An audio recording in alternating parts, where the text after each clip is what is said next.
श्रद्धा हत्याकांड एक बहुत ही अजीब और बहुत ही अनोखा अपराध है जो दिल्ली में हुआ है। इसे मैं अजीब और अनोखा इसलिए कह रहा हूँ क्योंकि आफताब को किसी ने भी श्रद्धा को मारते हुए नहीं देखा। आफताब ने जब टुकड़े किए और उसे जंगल में डिसमेंटल किया, फेंका, उसको भी किसी ने नहीं देखा। यानी कि सबूत के तौर पे पुलिस के पास और जांच एजेंसियों के पास कोई भी आई विटनेस नहीं है। कोर्ट ऑफ लॉ जो कि आईपीसी और सीआरपीसी से रन होता है, इसी से चलता है, उसमें चश्मदीद की बहुत बड़ी भूमिका होती है। जिस हथियार से उसने श्रद्धा के शरीर को काटा, वो हथियार भी अभी तक नहीं मिला है। अब सवाल ये होता है कि शुरुआत में खबर आई कि आफताब पुलिस को कोऑपरेट कर रहा है, वो बता रहा है। पुलिस के जो सोर्सेज थे जिनसे हम लोगों की बात हो रही थी वो भी बता रहे थे कि वो कोऑपरेट कर रहा है। लेकिन ऐसा क्या हुआ कि पुलिस को नार्को या लाई डिटेक्टर या पॉलीग्राफ जैसे टेस्ट करने की ज़रूरत पड़ी?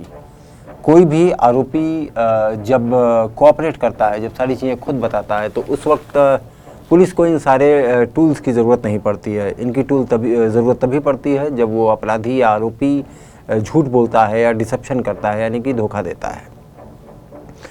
अब बात यहाँ पे जांच से मिले कुछ सबूतों की है और उसके दिमाग के फॉरेंसिक एनालिसिस की है। खून के धब्बों की जब घर में जांच की गई, क्योंकि शरीर को काटा गया, वहाँ पे शरीर को डिसमेंटल किया गया और हमारे शरीर का बहुत बड़ा हिस्सा ब्लड और लिक्विड फॉर्म में होता है। तो जब भी शरीर को काटा जाता है तो बहुत सारा ब्लड और लिक्विड का फॉर्मेशन सरफेस पे होता है। फॉरेंसिक तकनीक के मुताबिक आप खून को कितना भी साफ़ करिए, उस खून के ट्रेसेस ज़रूर मिलते हैं। चाहे आप उसे डिटर्जेंट से साफ़ करिए, चाहे आप उसे साबुन से धोइए, कपड़ों को धोइए, कुछ भी करिए, उसमें ब्लड के ट्रेसेस ज़रूर मिलते हैं। कुछ एक केमिकल्स हैं जिनसे अगर साफ़ किया जाए ब्लड के स्टेन्स को तो वो नहीं मिलेंगे, लेकिन उन केमिकल्स की जानकारी आम आदमी के पास नहीं होती है। जब आफताब के फ़ोन को चेक किया गया, उसकी सर्फिंग हिस्ट्री को देखा गया, तो जांचकर्ता हैरान थे। आफताब ने एटोनॉमी की साइट्स देखी कि शरीर का फॉर्मेशन, शरीर कैसे बनता है, कितने हिस्सों में बना होता है। शायद शरीर को काटने के लिए इस जानकारी का होना बहुत ज़रूरी था। इसके बाद आफताब ने एटॉप्सी कीवर्ड को सर्च किया कि बॉडी को एटॉप्सी कैसे किया जाता है, पोस्टमार्टम कैसे किया जाता है, कैसे काटा जाता है। इसके बाद उसने ब्लड को साफ़ करने के फॉरेंसिक तरीक़ों के बारे में इंटरनेट पे सर्च किया और यहीं से उसे सोडियम हाइपोक्लोराइड और ब्लीच के बारे में पता चला। पूरे घर को उसने इसी केमिकल से साफ़ किया, यहाँ से जानकारी लेकर के। शुरुआत में उसने पुलिस को इंटरोगेशन में कुछ बोन्स के पते बताए कि उसने यहाँ पे फेंके। 4-5 बोन्स मिली। अभी तक कंफर्म नहीं है कि वो बोन्स श्रद्धा की है कि नहीं है। डीएनए जांच हो रही है उसकी, इसी से साबित होगा कि वो श्रद्धा की है या नहीं है। लेकिन सारी हड्डियाँ बरामद नहीं हो पाई थी। पुलिस को जब शक हुआ कि ये इतने आराम से बता रहा है, जो भी हम पूछ रहे हैं पूरा कोऑपरेट कर रहा है, लेकिन हमें एक लिमिटेड एविडेंस ही एक्सेस हो रहा है, यानी कि हमें सारे सबूत एक साथ नहीं मिल रहे हैं और अदालत में इस जुर्म को साबित करने के लिए सारे सबूतों का एक साथ और एक दूसरी कड़ियों से जोड़ना बहुत ज़रूरी है। पुलिस के पास आज की डेट में आफताब का जो कबूलनामा है उसके अलावा कुछ भी नहीं है। आफताब ने कहा हाँ मैंने श्रद्धा को मारा, लेकिन अदालत में जैसे ही इस केस का ट्रायल होगा, वो उसका वकील कहेगा कि नहीं आपको ये एक्सेप्ट नहीं करना है और आफताब कहेगा कि मैंने नहीं मारा, तो ये सबूत बेमानी हो जाता है। सेक्शन 161 के तहत पुलिस को दिया गया बयान अदालत में सबूत के तौर पे बहुत स्ट्रॉन्ग नहीं माना जाता है। अब बात आती है नार्को टेस्ट की। नार्को टेस्ट में सोडियम पेंथालोल नाम का एक केमिकल है जो बॉडी में इंजेक्ट किया जाता है, जिसे हम ट्रुथ सीरम भी कहते हैं। इसे आसान भाषा में समझने के लिए दिमाग की प्रक्रिया को समझना होगा। दिमाग की प्रक्रिया 3 हिस्सों में विभाजित होती है। पहला हिस्सा होता है जहाँ पे इन्फॉर्मेशन सेव होती है, इन्फॉर्मेशन स्टोर होती है ब्रेन के एक हिस्से में। दूसरा हिस्सा होता है उस इन्फॉर्मेशन की प्रोसेसिंग और तीसरा होता है उस इन्फॉर्मेशन को देना, चाहे वोकल कॉर्ड्स के ज़रिए दिया जाए या संकेतों के ज़रिए दिया जाए या लिख के दिया जाए। यानी कि दिमाग की सूचनाओं को बाहर निकलने में इन 3 चरणों से होकर गुजरना पड़ता है। जो बीच का चरण है प्रोसेसिंग, ये काफ़ी इम्पोर्टेंट होता है। जो भी सूचनाएं हमारे पास होती हैं, ब्रेन उनको एनालाइज करता है कि क्या ये सूचना देना हमारे लिए सही है, क्या इससे हमको फ़ायदा होगा या नुकसान होगा। वो इसकी एनालिसिस करता है और जब उसको इस बात के लिए फिट पाता है कि इस सूचना से हमारा कोई नुकसान नहीं होगा, तभी वो ब्रेन उस सूचना को एग्जिट कराता है और देता है। नार्को टेस्ट में इस बीच का जो प्रोसेस होता है, इसको सस्पेंड किया जाता है मेडिकल इंटरवेंशन से, इसको नहीं होने दिया जाता है। लेकिन सिर्फ ये इतना आसान नहीं है कि नार्को टेस्ट में सिर्फ एक इंजेक्शन लगा के और वो सच बोलने लगे। इसका भी बहुत बड़ा कैलकुलेशन होता है, कितनी डोज दी जाए, कितनी डोज उसके जीवन के लिए हानिकारक नहीं होगी, वरना इस केमिकल की ज़्यादा डोज उसे मार सकती है, उसके हार्ट पे इफ़ेक्ट डाल सकती है, लॉन्ग टर्म इफ़ेक्ट हो सकते हैं। चूँकि ये अदालत के आदेश के बाद होता है, इसलिए एक्सपर्ट इसमें पूरी सुरक्षा बरतते हैं। इसके बाद भी सूचनाओं की एक्यूरेसी जो है 100% हो, ये ज़रूरी नहीं है। जो भी रिसर्च सामने आई है या जो रिसर्चर कर रहे हैं, उसके मुताबिक एक्यूरेसी लेवल जो है 90% के ऊपर पाया गया है, लेकिन 100% नहीं है। और कोर्ट ऑफ लॉ में एक फार्मूला साफ चलता है कि 100 गुनहगार छूट जाएं, लेकिन एक निर्दोष नहीं फंसना चाहिए।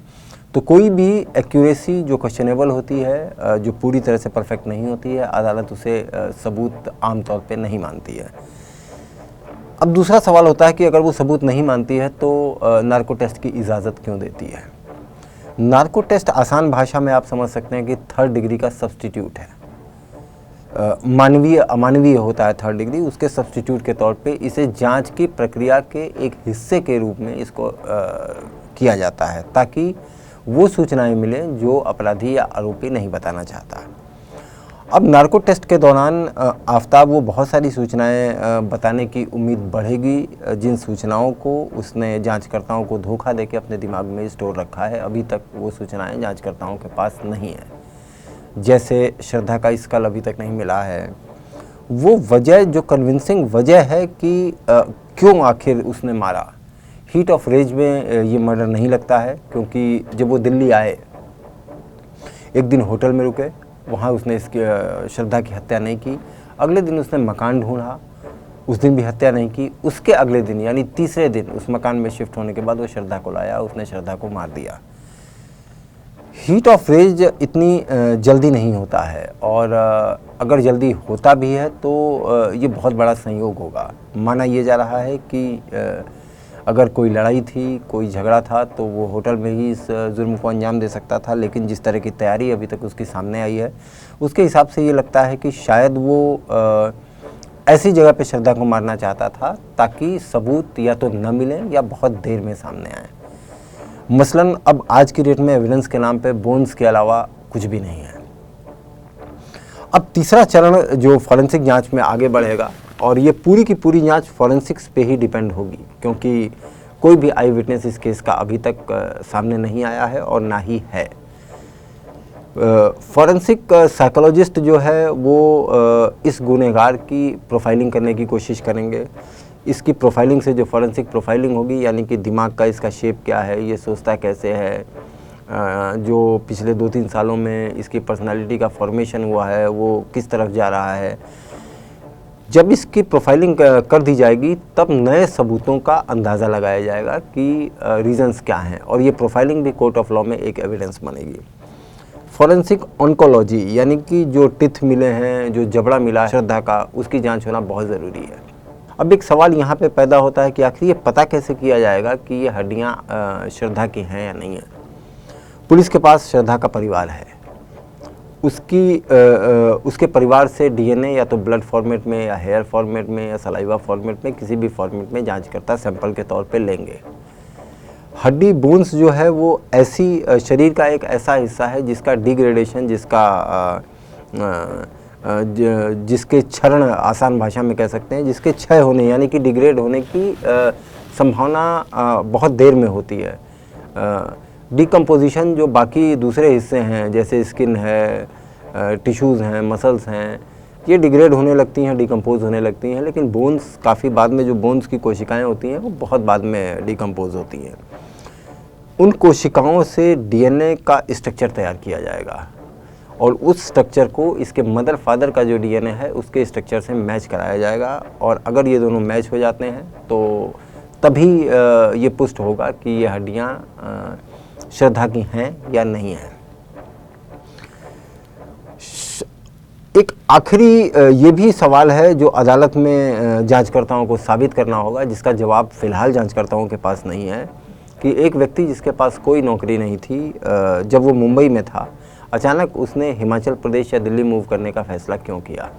जो भी जवाब आफताब दे रहा है उसका कहना था कि लोगों से जो उसने कहा, वहाँ पे जो गवाह हमारे सामने आए हैं या पुलिस के सामने आए हैं, उन्होंने बताया कि ये लोगों को बताता था कि इसके और श्रद्धा के बीच में झगड़े हो रहे हैं, तो लोगों की सलाह पे ये बाहर घूमने जाना चाहता है। लेकिन एक मध्यम वर्गीय परिवार का आदमी मुंबई के आसपास घूमने जा सकता है, मुंबई के अगल बगल घूमने जा सकता है, वहाँ से हज़ारों किलोमीटर दूर हिमाचल प्रदेश क्यों आया? क्या हिमाचल प्रदेश में ही ये पहला अटैम्प्ट लेना चाहता था? वहाँ पे इसे मौका नहीं मिल पाया। उसके बाद ये दिल्ली आया, दिल्ली के होटल में रुका। घूमने आने वाला आदमी कभी भी मकान किराए पे नहीं ले सकता है, नहीं लेता है आमतौर पे। होटल में रुका, उसके बाद मकान किराए पे लिया। मकान किराए पे लेने के बाद इसने उसका मर्डर किया, उसकी बॉडी के पार्ट्स को डिसमेंटल किया, उसको ठिकाने लगाया। उसके बाद इसने नौकरी करना शुरू किया। इसके अलावा श्रद्धा की एक चिट्ठी सामने आई है, जिसका अगर लिंग्विस्टिक फॉरेंसिक के पैरामीटर पे एनालिसिस करें तो जो शब्द श्रद्धा ने उसमें लिखे हैं और जो भी साइकोलॉजी उन वर्ड्स के थ्रू श्रद्धा की सामने आ रही है, वो बड़ी पेनफुल है। श्रद्धा ने 2 साल पहले ही मेरे शरीर के टुकड़े टुकड़े कर देगा, मुझे मार डालेगा, इस तरह के शब्दों का इस्तेमाल किया है। यानी कि इन दोनों के बीच कुछ गड़बड़ चल रहा था, वो बहुत ही एक्सट्रीम था। और शायद ये थॉट कि मुझे इसके टुकड़े करने हैं, मुझे इसको मारना है, ये थॉट इसके ब्रेन में 2 साल पहले ही आ गया था। तैयारी और इसका जो होमवर्क है इस मर्डर को करने का, वो बहुत ही फाइन है। इसने बहुत ही प्रोफेशनल तरीके से इस मर्डर को अंजाम दिया, उसकी बॉडी को डिसमेंटल किया। जिस घर में ये रहता है वो बहुत ही कंजेस्टेड इलाका है, वहाँ पे अगल बगल वाला फ्लैट और सामने वाले फ्लैट और आसपास के फ्लैट के बीच में दूरी नहीं है। इतनी डेंस इलाके में एक आदमी को मार देना, उसकी बॉडी को डिसमेंटल कर देना और कानों कान किसी को खबर न लगना, जंगलों में फेंक देना, अलग अलग हिस्सों में फेंकना, इसके लिए बहुत बड़े होमवर्क की ज़रूरत पड़ती है। पहले राउंड की जो एक्सपर्ट्स की स्क्रीनिंग थी इसके घर की, उसमें कुछ भी नहीं मिला, क्योंकि सोडियम हाइपोक्लोराइड से उसने पूरे घर को वॉश किया था, उसने ब्लीच का इस्तेमाल किया था। ये दोनों केमिकल इस्तेमाल क्यों किए जाते हैं, ये भी एक बड़ा इंटरेस्टिंग है। ब्लड के जो सेल्स होते हैं, जो कोशिकाएं होती हैं, वो गोल होती हैं, एक थैली की तरह होती हैं। अगर आप माइक्रोस्कोप में उसको बहुत ही एक्सट्रीम पे देखेंगे तो वो गोल होती हैं और एक पानी की थैली की तरह होती हैं, जिसमें बीच में एक न्यूक्लियस होता है। अब अगर ये सब कुछ उस थैली के रूप में एक्सपर्ट्स को मिलता है, जो उसकी एक कोशिका होती है, तो उसमें वो डीएनए और बाकी चीज़ें या ब्लड है या नहीं है, इसको कंफर्म कर पाते हैं। इसने नेट पे पढ़ा और इसको ये बात समझ में आई कि अगर ब्लड के फॉर्मेशन को, ब्लड का की जो संरचना है, जो स्ट्रक्चर है, उसको हम डिस्टर्ब कर दें तो किसी भी फॉरेंसिक जांच में ये नहीं आएगा। उसने इसके लिए क्या किया कि ब्लड की कोशिकाओं की जो ऊपरी लेयर है, जो ऊपरी परत है, उसको डिस्ट्रॉय करने के लिए इसने सोडियम हाइपोक्लोराइड का इस्तेमाल किया। जैसे कोविड के समय आपने देखा होगा कि सैनिटाइज़र या सोडियम हाइपोक्लोराइड से घर को साफ़ करना चाहिए। उसका बेसिक पर्पज़ ये है कि सोडियम हाइपोक्लोराइड एक ऐसा सॉल्वेंट होता है जो किसी भी वायरस, बैक्टीरिया या कोशिका की ऊपरी लेयर को डैमेज कर देता है। ऊपरी लेयर को डैमेज करने का मतलब कि अब वो कोशिका नहीं रही, अब वो डेड हो चुकी है, उसको वो मारता है। इस तरीके का होमवर्क और स्केच बना के ये रखना कि अपने घर में होमवर्क करना कि मैं शरीर के टुकड़ों को किस किस जगह पे फेंकूंगा। तो ये जो सारे तथ्य हैं, जो जिन तथ्यों को मैं आपके सामने रख रहा हूँ, ये उसकी एक प्रोफाइलिंग को बिल्ड करते हैं कि इस क्राइम का प्रिपरेशन 2 साल पहले ही हो गया था, इस क्राइम के होमवर्क में टाइम लिया गया, इस क्राइम को कमिट करने में टाइम लिया गया और पोस्ट क्राइम का जो पीरियड होता है उसमें भी काफ़ी टाइम लिया गया। अब एक सवाल होता है कि क्या ये मुंबई में नहीं मार सकता? नहीं मार सकता था, मुंबई में भी मार सकता था। इसका जवाब ना है, वो नहीं मार सकता था। जब भी ह्यूमन ब्रेन जब इतना प्रिपेयर्ड होता है तो वो बहुत सारी कैलकुलेशन करता है। जैसे अगर वो मुंबई में मारता तो जो ये पोस्ट क्राइम एरा उसके पास था, जो पोस्ट क्राइम पीरियड उसके पास था, अपराध के बाद का वक्त जिसे कहा जाता है, जिसमें बहुत सारी चीज़ें सेटल करनी होती हैं, वो उसको टाइम नहीं मिल पाता क्योंकि श्रद्धा की फैमिली उसे ढूंढती, श्रद्धा के फ्रेंड्स उसे ढूंढते। यहाँ भी उन्होंने ढूंढा, लेकिन ये उसे पता था कि इसमें वक्त काफ़ी लगेगा और बहुत सारे एविडेंस को वो साफ़ कर सकता है, हटा सकता है। एक फ़िल्म का नाम आ रहा है डेक्स्टर, जिसके ज़रिए उसने इस तरह की चीज़ों को देखा और इस तरीके का प्लान किया जो पुलिस की जांच में उसने बताया है। अब इसमें दो बातें हो सकती हैं, या तो वो पुलिस को गुमराह करने के लिए इस तरह की फ़िल्म को बता रहा है जिससे इसके तथ्यों को समझ के जांच की दिशा दूसरी तरफ आए। उसे ये अच्छी तरह पता है कि पुलिस की मार से या पुलिस के टॉर्चर से या उसके साइकोलॉजिकल ब्रेकडाउन से बचने का एक ही तरीका है कि उसको आराम से इन्फॉर्मेशन दी जाए और ऐसी इन्फॉर्मेशन दी जाए जो पुलिस को सूट करे। इसके अलावा वो जानकारी हमारे खिलाफ एविडेंस ना बन पाए।